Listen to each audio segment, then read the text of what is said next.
Hello guys, Soni Rathore के morning के mini blog में आपका स्वागत है।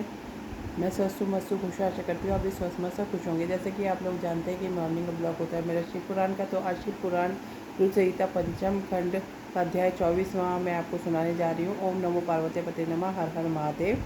कथा का आरंभ। 24वां अध्याय जलंधर का वध। व्यास जी बोले, तात उधर जब असुरराज जलंधर द्वारा फैलाई गई गंधर्व माया से मोहित होकर सभी देवताओं सहित भगवान शिव भी युद्ध को भूलकर अप्सराओं का नृत्य देखने में मग्न हो गए, तब क्या हुआ। उधर जब जलंधर की पहचान कर देवी पार्वती कैलाश पर्वत अंतर्धान हुई, तब क्या हुआ। भगवान शिव ने तब क्या किया। सनत कुमार जी बोले, हे महर्षि, जब जलंधर को अपने सामने भगवान शिव के रूप में देखकर देवी पार्वती ने जान लिया कि यह तो कोई बहु प्रिया है, तो वह तुरंत वहाँ से अंतर्धान हो गई। इसके अंतर्धान होते ही सारी माया वहाँ से गायब हो गई। गायब होते के साथ ही सभी देवताओं अपने अपने होश में आ गए। उधर देवादिदेव भगवान शिव भी चेतना से वापस लौट आए और जलंधर की माया को जानकर उन्हें अत्यधिक क्रोध आ गया। तब जलंधर भी देवी पार्वती के अचानक वहाँ से गायब हो जाने के कारण तुरंत ही युद्ध भूमि में लौट आया। तत्पश्चात भगवान शिव और असुरराज जलंधर में बड़ा भयानक युद्ध हुआ, परंतु त्रिलोकीनाथ भगवान शिव की वीरता और बल के सामने वह तुच्छ और असुर कहाँ टिक पाता। यह बात जल्द ही उसे समझ में आ गई। सर्वेश्वर शिव को जीत पाना आसान नहीं है, बल्कि असंभव है। तब असुरराज जलंधर ने भगवान शिव को जीतने के लिए माया का सहारा लिया। उसने तुरंत अपनी माया द्वारा पार्वती को पकड़ किया, उन्हें अपने रथ में बांध लिया। जलंधर के दो सेनापति शुंभ और निशुंभ अपने हाथों से भयानक अश्व लेकर देवी पार्वती को मारने के लिए उन पर झपट रहे थे। देवी पार्वती रोते हुए अपनी सहायता के लिए अपने आराध्य भगवान शिव को पुकार रही थी। ये दृश्य देखकर भगवान शिव को अत्यंत चिंतित हो गए।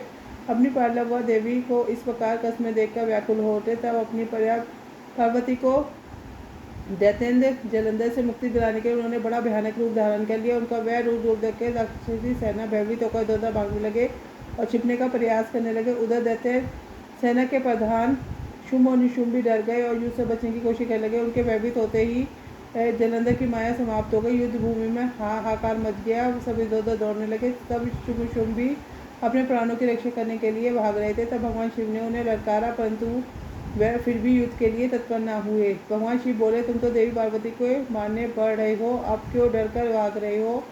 आओ और मेरे से युद्ध करके अपनी वीरता का परिचय दो।